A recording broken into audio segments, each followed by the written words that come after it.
Hello cuties, आप सभी लोगों का स्वागत है मूवीज़ बनगढ़ में। आज हम बात करने वाले हैं अ डेट विद फ्यूचर की एपिसोड 27 की। एपिसोड की स्टार्टिंग होती है, डॉक्टर जेंग भाग के लू फेंग के पास आती है और लू फेंग ऐसे बिहेव कर रहा था कि जैसे वो बेहोश हो चुका है। डॉक्टर जेंग उसको उठाने लगती हैं और तभी लू फेंग उठ भी जाता है और डॉक्टर जेंग कहने लगती हैं कि तुम्हारे तो बहुत ज़्यादा चोट वगैरह लग गई थी ना, क्या हुआ? तो लू फेंग उनको अपनी उंगली दिखा देता है कि वो मैं आपके लिए खाना बना रहा था तो मेरी उंगली में छोटा सा कट लग गया।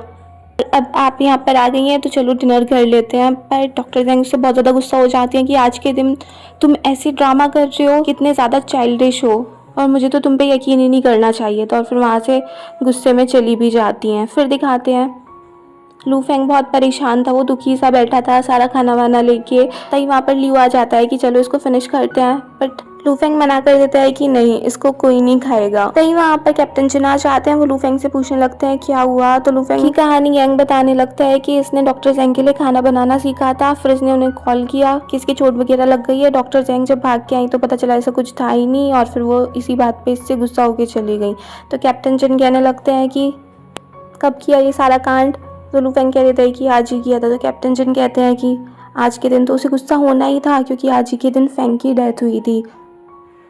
इसलिए लू फेंग और ज़्यादा दुखी सा बैठ जाता है। तो यांग उससे कहने लगता है कि अगर तुझे डॉक्टर ही पसंद है तो मेरी कज़न भी डॉक्टर है, मैं उसे तुझे इंट्रोड्यूस करा देता हूँ। पर लू फेंग मना कर देता है। फिर दिखाते हैं कैप्टन जिन से बोल रही होती है कि अब मुझे सब कुछ फेस करना होगा, कल को मैं ऑफिस जाऊँगी। तभी वहाँ पर लू फेंग आ जाता है। वह कैप्टन जिन से कहने लगता है कि आज मैं बहुत सैड हूँ, आपको मुझे कंफर्ट करना पड़ेगा। क्या सच्ची में डॉक्टर जेंग उसको पसंद नहीं करती हैं? बट कैप्टन जिन उसको समझा देते हैं कि हर एक इंसान को किसी ना किसी की ज़रूरत होती है। भले से हम कितने भी स्ट्रॉन्ग दिखते हैं बट एक्चुअल में हम इतने स्ट्रॉन्ग होते नहीं हैं और तुम्हें गिव अप नहीं करना है। अगर तुम इन्हें पसंद करते हो तो तुम गिव अप क्यों कर रहे हो। फिर दिखाते हैं नेक्स्ट डे जुलाई टीवी स्टेशन में पहुंच जाती है और वहाँ पर जियांग उससे कहने लगती है कि देखा तुम किस टाइप की रिपोर्टर बनना चाहती थी, मगर ये ना ह्यूमन आर्ट बहुत फ्रेजाइल होता है, ज़रा सी ही ग्रीड के चक्कर में कुछ भी करने के लिए तैयार हो जाता है। फिर जुलाई टिंगवीसी मिलती है और उससे पूछ लेती है कि तुमने ऐसा क्यों किया। तो वो भी कह देता है कि मैंने इसमें झूठ किया, क्या जो सच्चाई थी वही तो सबको बता दी और आप ही तो कहती थी कि हमें सच्चाई का पीछा करना चाहिए। और वैसे ही मैंने आपके लिए इतनी मेहनत की बट फुल एम्प्लॉय वाली लिस्ट में मेरा नाम नहीं है, आपके मेरी इतनी भी हेल्प नहीं कर सकती थी। बट जुलाई कह रही थी कि सिर्फ इस चीज के चक्कर में तुमने इतने सारे लोगों की जिंदगी खराब कर दी, तुम्हें थोड़ा सा भी गिल्ट फील नहीं हो रहा है, तुम्हें अपनी गलती नहीं लग रही है। पतिंग वही कह देता है कि इसमें मेरी गलती क्या है, जो सच था वही तो बताया ना।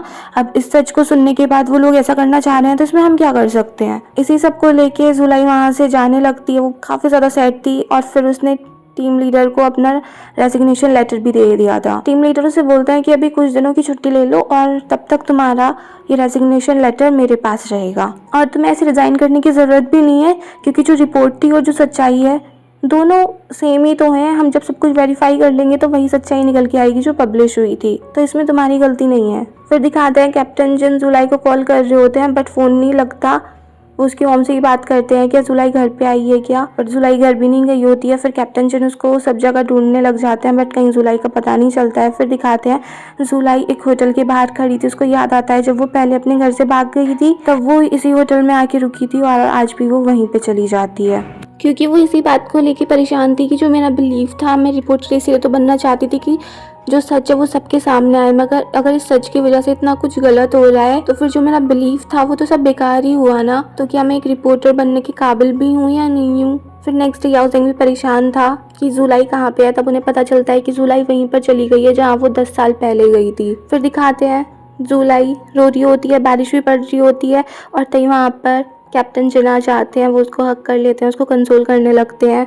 जुलाई कह देती है कि मैं सबसे भागना चाहती थी, मैं किसी से मिलना नहीं चाहती थी, ये मेरी लाइफ का सबसे ज़्यादा टफेस्ट टाइम है। जब 10 साल पहले भी मेरी लाइफ ऐसी थी तब आपने मुझे वो रे ऑफ लाइट दी थी, मगर आज वो बिल्कुल ख़त्म हो चुकी है। तो कैप्टन जिन कहने लगते हैं मैंने कहा था ना, हम दोनों हमेशा साथ रहेंगे, मैं तुम्हारा हर कंडीशन में सपोर्ट करूंगा और अगर अभी तुम्हारे वापस जाने का मन नहीं है तो हम वापस नहीं जाएंगे, मैंने भी छुट्टी ले ली है और दोनों साथ ही ट्रेवल करेंगे। तभी वहाँ पर फिर से भूकंप आने लगता है, सब होटल खाली करना पड़ता है और फिर कैप्टन जिन जुलाई को बताते हैं कि यहाँ पर 10 साल पहले भूकंप आया था तो इसलिए होटल वगैरह सबको अच्छे से बनाया गया है ताकि अब इतना नुकसान ना हो, मगर आसपास के एरिया में अब भी बहुत प्रॉब्लम आ चुकी है तो मुझे यहाँ पर काम करना पड़ेगा, इसलिए मैं किसी को बुला के तो मैं यहाँ से वापस घर भेज दूंगा। बट जुलाई बोल देती है कि नहीं, मुझे आपके साथ ही रहना है। बट कैप्टन जिन कह देते हैं कि ये सिचुएशन बहुत ही ज़्यादा डेंजरस है और मुझे पता है तुम बहुत अच्छी रिपोर्टर हो, तुम चाहती हो कि लोगों की जान बचे, तो उसके लिए तुम्हें अपनी प्रोटेक्शन भी तो करनी होगी ना। फिर दिखाते हैं सारी ब्रिगेड तैयार हो जाती हैं और लू फेंग हॉस्पिटल से मेडिकल सप्लाईज लेने के लिए जाता है। वो डॉक्टर जैंग को बता देता है कि हमें एक रेस्क्यू ऑपरेशन के लिए जाना पड़ रहा है, मगर आपके लिए मैं सेफली वापस आ जाऊंगा। और फिर उनको एक डायरी भी दे जाता है कि जब मैं चला जाऊँ ना तभी आप इसको पढ़ना। फिर दिखाते हैं डॉक्टर जैंग जब उस डायरी को पढ़नी शुरू करती हैं तो उसमें उसने सारी डॉक्टर जैंग के बारे में ही लिखा था, अपनी सारी फीलिंग्स को कन्फेस कर दिया था। और सबको पढ़ के डॉक्टर जैंग बहुत ज़्यादा खुश हो गई थी। फिर उनको लू फेंग की याद आने लगती है और जैसे वो बाहर भाग के जाती हैं तब लू फेंग एकदम से उसकी गाड़ी वहाँ से जा ही रही थी। डॉक्टर जैंग गाड़ी का पीछा करती हैं और लू फेंग से बोल देती हैं कि मुझे तुमसे बहुत सारी बातें करनी है, प्लीज़ सेफली वापस आ जाना। बस में ल्यू बोल रहा होता है कि अब तो लू फेंग का जाने का मन भी नहीं कर रहा होगा, पर लू फेंग कहता है नहीं, जाना तो हमें ज़रूर है क्योंकि मैं एक ऐसे इंसान बनना चाहता हूँ जिस पे डॉक्टर जैंग प्राउड कर सके। फिर दिखाते हैं कैप्टन जिनकी भी टीम तैयार हो गई थी, वो सबसे बोल देते हैं कि सबके सब अपने इक्विपमेंट्स चेक कर लें और जैसी गाइडलाइंस है उसी को सब फॉलो करना है। और फिर जुलाई भी वापस घर पे नहीं गई थी, वो भी वहीं पर पहुंच गई थी और तभी उसको पता चलता है कि जिस रिपोर्टर को यहाँ का सब कुछ लाइव ब्रॉडकास्ट वगैरह करना था वो इंजर्ड हो गई है, तो वो रिपोर्टिंग नहीं कर सकती। तो जुलाई बोल देती है कि मैं भी एक रिपोर्टर हूँ, ये काम मैं कर सकती हूँ। फिर दिखाते हैं टीवी स्टेशन में भी चीफ ने मीटिंग बुलाई होती है और वो कहते हैं कि हमें वहाँ पर एक फ्रंट लाइन रिपोर्टर को भेजना होगा, बट वो जियांग को सिलेक्ट नहीं करते। तो जियांग टिंगवई से बोल देती है कि मुझे तो पता था वो मुझे सिलेक्ट नहीं करेंगे, बट ये चीफ यहाँ पर बहुत दिनों तक तो टिकने वाले हैं नहीं, जुलाई अब है नहीं तो नेक्स्ट चीफ मैं ही रहूँगी, तो मुझे कोई फ़र्क नहीं पड़ता है। फिर दिखाते हैं टीम लीडर ने भी जुलाई की रिपोर्टिंग वाली वीडियो देख ली थी और साथ में याओ जेंग ने भी देख ली थी। वो जुलाई के लिए आ रहा था और वो उसको फ़ोन करके बता देता है कि मैं अभी यहाँ पर आ गया हूँ और मैं तुम्हें यहाँ से सेफली ले जाऊँगा। पर जुलाई उससे मना भी कर रही होती है कि डिजास्टर की वजह से बहुत सारी रोड वगैरह सब बेकार हो रही है, तुम्हारा यहाँ पर आना सेफ नहीं है। पर याओ जेंग कह देता है कि तुम्हारे लिए मैं यहाँ पर ज़रूर आऊँगा। फिर दिखाते हैं चीफ टीम लीडर जुलाई को कॉल करते हैं और उससे कहते हैं मैंने तुम्हारी रिपोर्ट देखी और हमारे टीवी स्टेशन से भी कोई ना कोई फ्रंट लाइन रिपोर्टर चाहिए, तो क्यों ना तुम ही इस काम को कंटिन्यू कर लो। पर जुलाई कह देती है कि मुझे नहीं लगता है कि अब मुझ में रिपोर्टिंग का पैशन बचा है। पर टीम लीडर उसको समझा देते हैं कि टीवी स्टेशन भी तुम्हारी गलती नहीं मान रहा है, इसमें तुम्हारी कोई गलती थी ही नहीं और इस रिपोर्ट को देख के तो मुझे अब भी लगता है कि तुम में बहुत ज़्यादा पैशन है।